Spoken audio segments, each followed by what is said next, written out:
Бүгінгі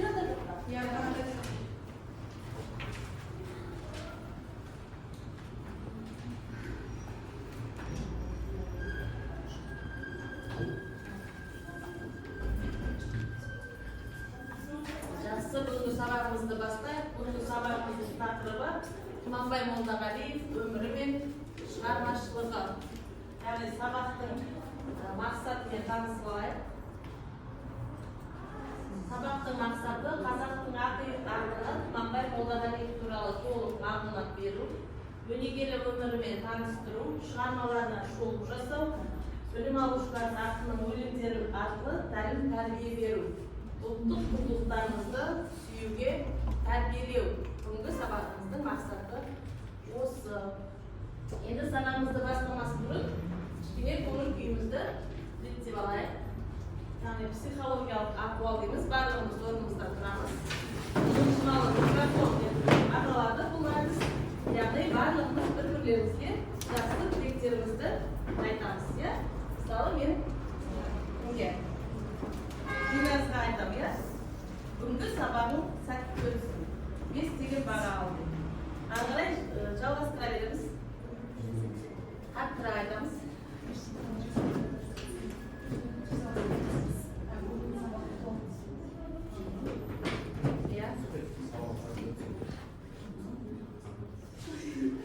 Сіз айтасыз, келесі.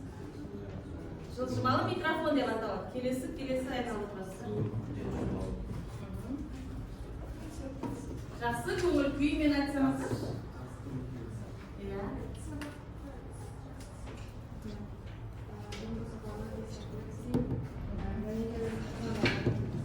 Жақсы, сіз ажықтарыңыздар айтасыз.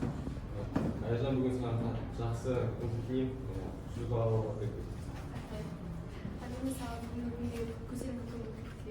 Тақырып біздің романдағы әйел аналар образы деп аталады. Яғни әйел аналар образы туралы сіздер Зере апалардың, Әжібердің, Гүлжан солар туралы үйде оқып, толықтырып келу керек боласыздар. Қазіргі кезекте сіздерге тапсырма, таратпа материал беремін. Осыны барлықтарыңыз толтырып шығасыздар. Міне бірінші тапсырмада кейіпкерлер жүйесін, олардың романдағы рөлі қандай? Барлығы жазылыпты. Толтырып жазып жүйейік.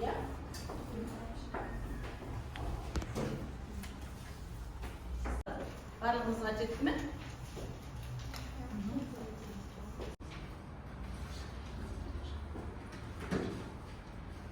Абайға өзінің ертегі әңгімелерін айтқан.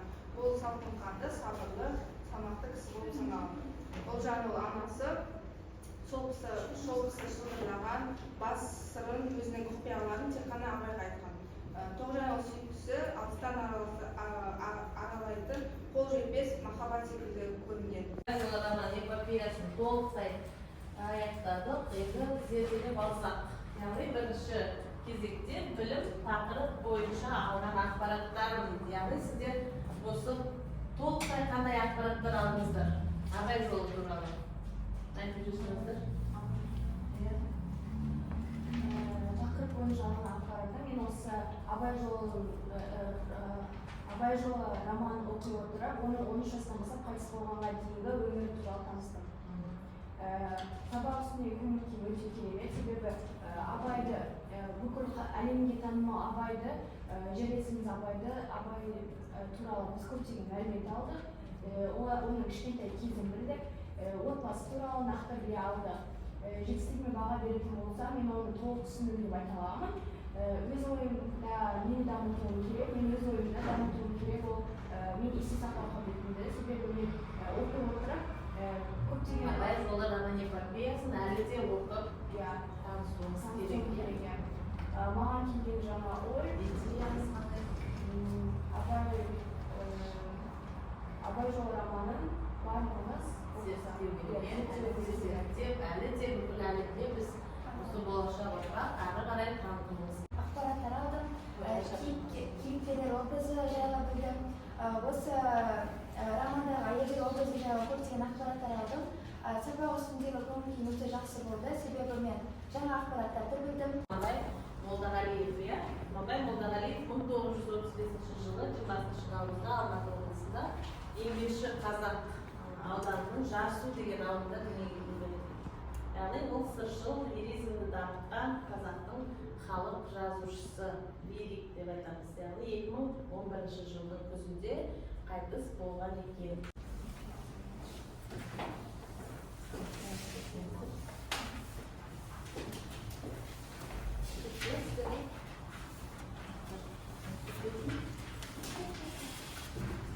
Ақпаратпен оқып танысып алайық.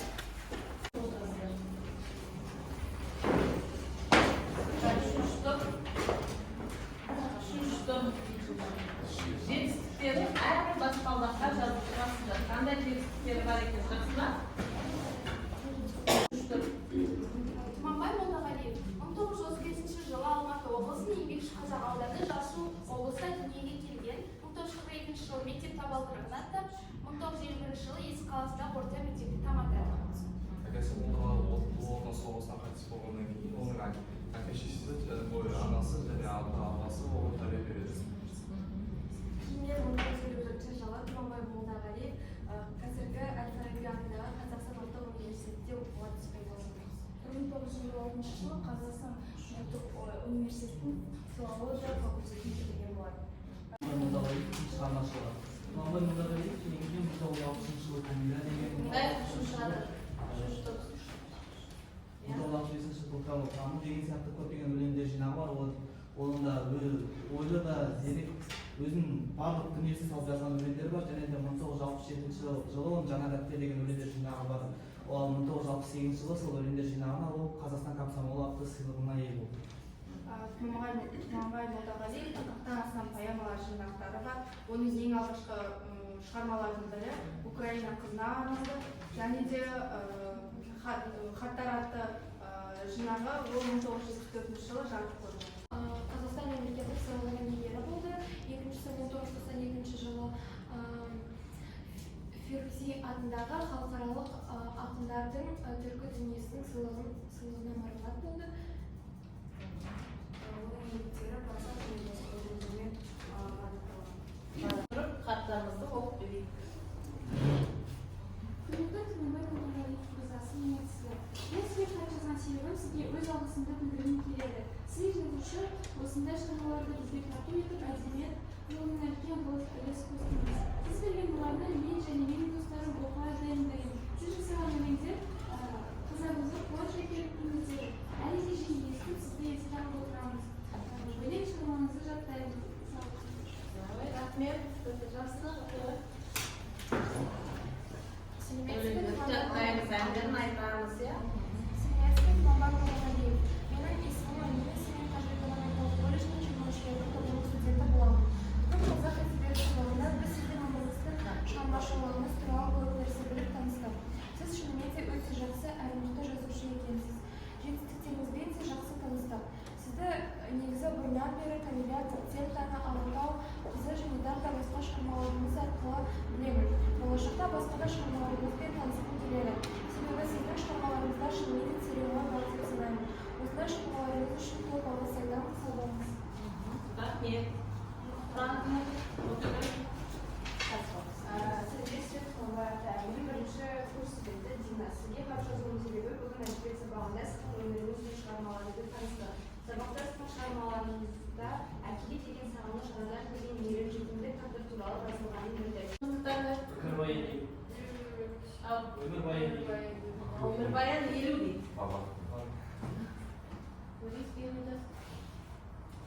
Жалпы айтқанда Тұманбай Молдағалиев кім? Толық жауап беріңіздер. Кім жауап береді? Иә? Айта ғой. Тұманбай Молдағалиев сыршыл лиризмді дамытқан ақын, қазақ халқының ағартушысы, жазушысы және де аудармашы болған. Көрейік. Яғни сыршыл лиризмді дамытқан ақын дұрыс, Қазақстанның халық жазушысы. Жақсы. Еңбектері ол дейді. Көрейік. Шығармашылық жолын қалай бастады?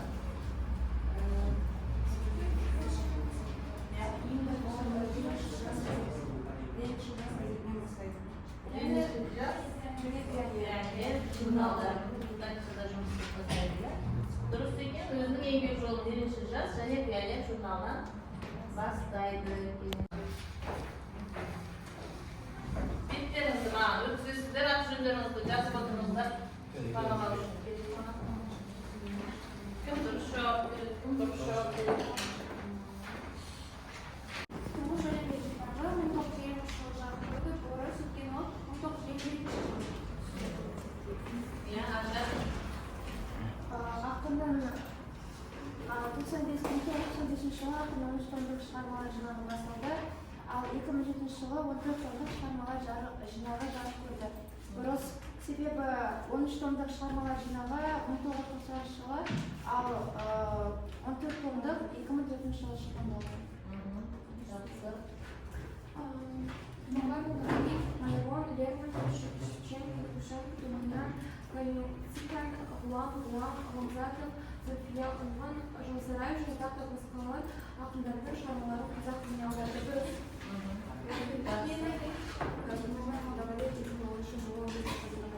Бұл бұрыс, себебі Тұманға Молдағалиев 2011 жылы 10-ші қазанда авторлық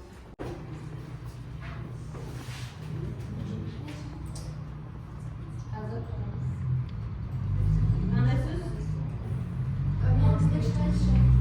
Қандай сөз? Мам байы.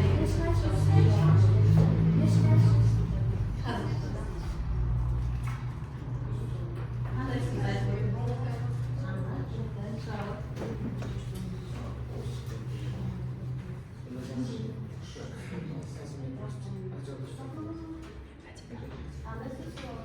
Филология дейді. Жыл ақын деп есте жазасыздар, түсінді ме? Үйде есте жазамыз, сосын жаңағы құстар қайтып келеді өлеңнен жүзінде жаттап келесіздер. Жақсы ма? Әңгіме ретінде айтқан десеңіздер де, былай жаттасаңыздар да үй тапсырмасын жазып алыңыздар. Түсінді ме? Енді келесі кезекте рефлексия бізде қазір сіздерге мен тарап берейін. Өз сабақ бойынша өз үтімлеріңіз қандай әсер алдыңыздар? Қызыл алма болса, сіздерге сабақ өте қызықты болды, маған ұнады, тапсырманы өзім орындадым деп білесіздер. Маған сабақ ұнады, бірақ аздап қателер болды. Мұғалім мен оқушылар көмектесті, осы сары алма. Жасыл алма дейтін болсаңыздар, маған сабақты қызықсыз болды, мен тапсырмаларды орындамадым деген білесіздер. Түсінді ме? Қазір мен алманы қып-қызыл алма болмады, бірақ мына алмалардың таразы белгілеріңізге болады. Жазыңыздар өзілеріңізді сары беремін.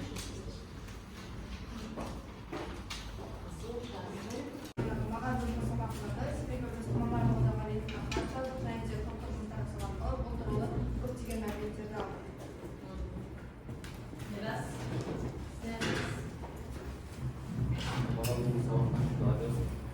Biz bugün topluşumuz жасап, өзіміздің әрқаншасына тапсырдық, осы адам туралы жаңа мәлімет алып. Жақсы. Үшінші топтар айтыңыздар.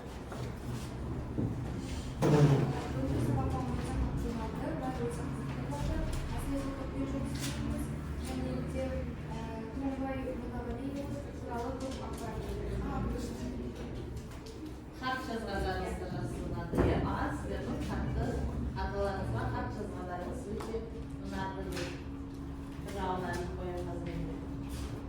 Так, сіздер Ерхан сізіне айтасыз, что көп айтасыздар.